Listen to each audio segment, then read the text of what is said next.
What's up, everybody? Welcome back to my channel. Alright, no, honestly, so I've had this debate brewing in my head for a long time, and I've been telling people since I've done my first video about, well, not my first, but my first real good Astro video with Kanjaya Maverick. I said, Kanjaya, you know this when you're watching this, you know it. I said, I want to do a versus series. So here is it, my first versus series, and it's one that's near and dear to my heart. And that is the versus series of Taurus versus Scorpios. So don't sting me out once, you Scorpios watching. Honestly, this is something that has been brewing in my soul for a while to talk about, because I have a lot of Scorpio energy, and I have I have some Taurus energy, I guess. But honestly, Scorpio energy, I love it. I love the depths. I love the hell. I love the fire. I love the deep, passionate anger. I love the deep, passionate creativity. I love the deep, passionate everything about Scorpio. I love the deep conversations. I love the enthusiasm. And I love the veil over that, so you don't get to see any of that stuff. But I really do. I love it. I love Scorpio energy. I have a Scorpio midheaven, and let me tell you something. This world does not know how crazy I am. I mean, I'm unveiling my Scorpio midheaven a little bit, because my Taurus self and my Taurus IC is like, we can show the world this. Well, I mean, I don't know. I'm still searching for that. But anyways, so let's get into it. All right, so in this video, I'm going to talk about 3 different types of Scorpio energies and 3 different types of Taurus energies. So the first thing is sun sign. Who doesn't love a sun sign astrology? I love sun sign astrology because it makes you think that I'm a one-dimensional person. No, really, I look at a horoscope and it's like, Taurus, you're gonna count some money today, and I'm like, yes, because you know, I actually have a Capricorn IC, and I'm like, yes, I love some money. And then I realized, wait a minute, my moon in Aquarius is like, it ain't happening to us. And my Mars in Gemini is like, yes, yes, yes, and the other side's like, it ain't happening. It ain't happening. So guess what? It didn't happen. So here I am wanting to record a video about the 2 polarities within me too, because I have I grew up in the generation of Pluto and Scorpio. Yes, reformers of the world, and it directly opposes my sun in Taurus, and so my South Node, for those of you that don't know, is in the 8th house. So I'm coming from hell in this lifetime, literally, and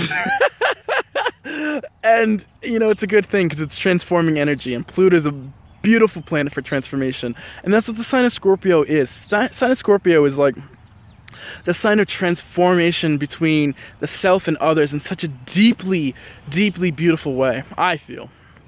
In Taurus, you know, yeah, we get to eat some good food. No, honestly, I'm gonna do us Tauruses proud, because honestly, Tauruses, in my opinion, are the signs to get shitted on the most. I'm gonna say that. You read anything astrology, Tauruses are boring, lazy, and love to eat. That's it. And money whores. But really, we like money, but nowhere near as much as a Capricorn. And I'm not even gonna talk about Virgos. But anyways, or Cancers for that matter. Cancers love money too. But honestly, you know, Tauruses have their good moments too, and I hope I do Taurus justice. So if you're a Taurus watching this movie or video, I hope I do you justice too. All right, so let me begin. Sun in Scorpio. I love Sun in Scorpio. Sun and Scorpio people are very, very secretive. I love it. I love going up to them and being like, I think they're a Scorpio, but they kind of got Taurus features and qualities, but I don't know. And so I meet a Scorpio, and we just vibe, and I just fall in love with the Scorpio person, and they're just like, oh yeah, and they're awesome. They're like my best friend for like 3 months, and then they disappear. And then they come back, yeah! But it's true, I love Scorpios. And then, you know, you're like, what happened to you? I don't even remember. And I'm like, liar. Something devastating clearly happened in your life and you don't want to share it to me, but it's okay. But I'm still here for you. So yeah, Scorpios. But Scorpio suns are really, you know, trustworthy when they trust you. And they're really like, really in a deep level trying to really get to know you. And they're willing to spend as much time as they are to really, really, really get to know you. Now, Tauruses, on the other hand, love everybody with this natural... I've never met a Taurus, and I'm going to say this on the record. I've never met a Taurus without a beautiful smile. Like, we all are just jolly, jolly people. Doesn't matter what size you are, what color skin you are. If you're a Taurus and born between April and May, when you smile, it lights up a room. And Tauruses are very, you know, we're very, like...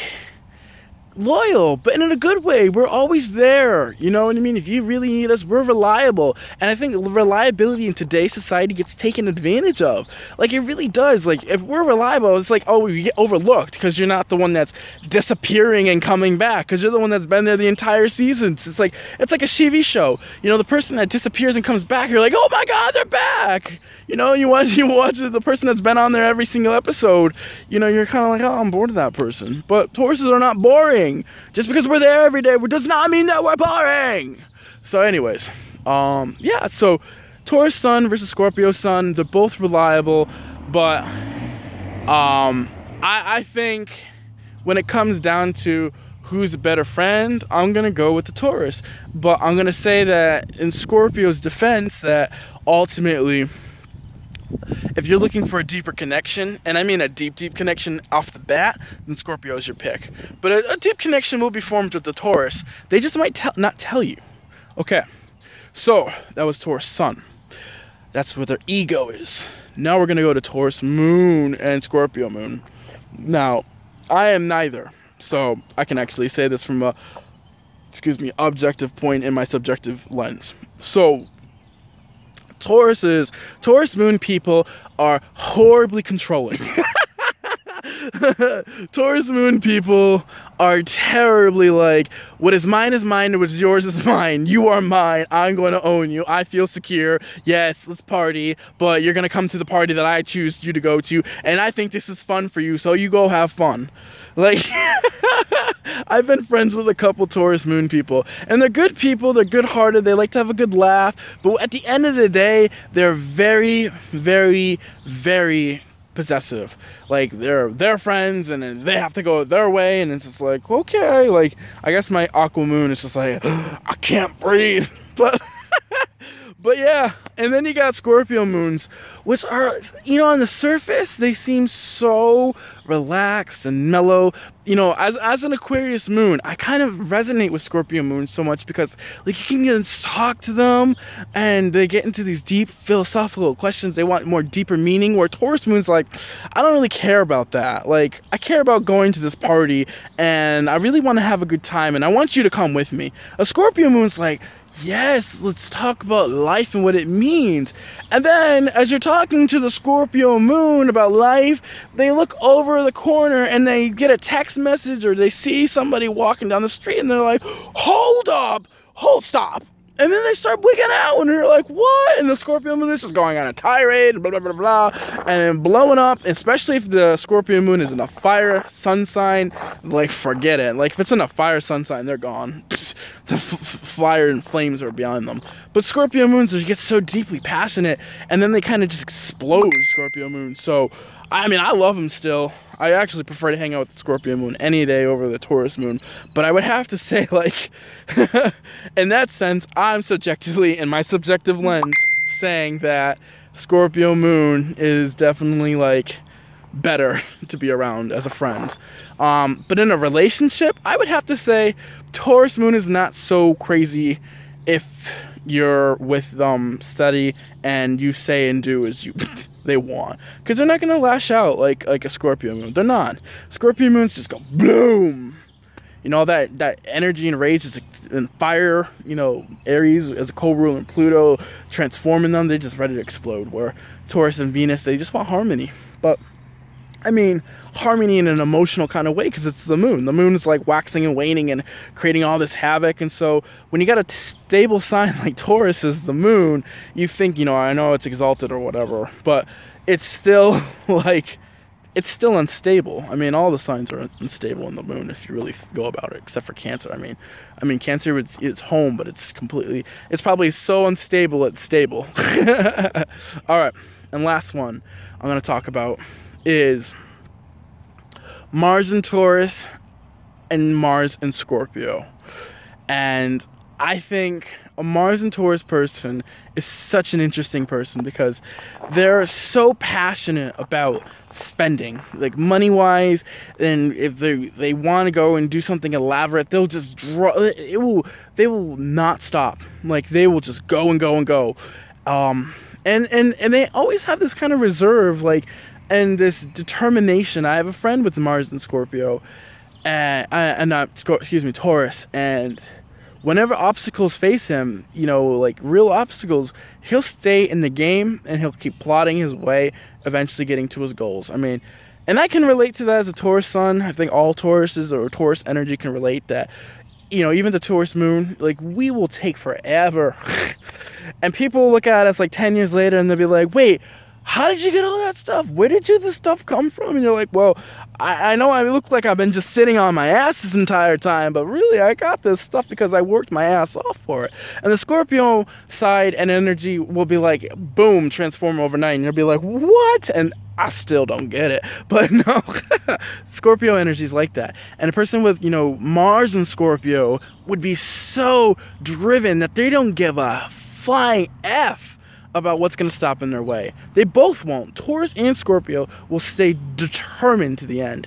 The only thing about Scorpio energy is that it gets so kind of like it burns itself out, transforms into the phoenix, and the person that's in that Scorpio energy will feel themselves burning inside, and then releasing that, and then achieving their goals, and then move on to their next thing. So both of them are very passionate, especially Mars, and they're both going to get where they want to get with their actions and deeds, as well as their sex lives, because let's be honest, they'll make sure that their sex lives is where it's at.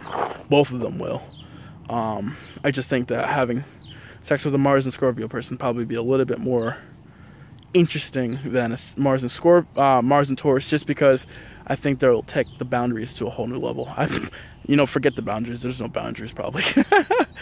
Oh wait, I'm not talking about Mars and Pisces. But that's my Versus series for the first videos. I hope you enjoy. If you have any comments, please comment below. If you have any issues with what I said, comment below. We'll have a debate. I love it.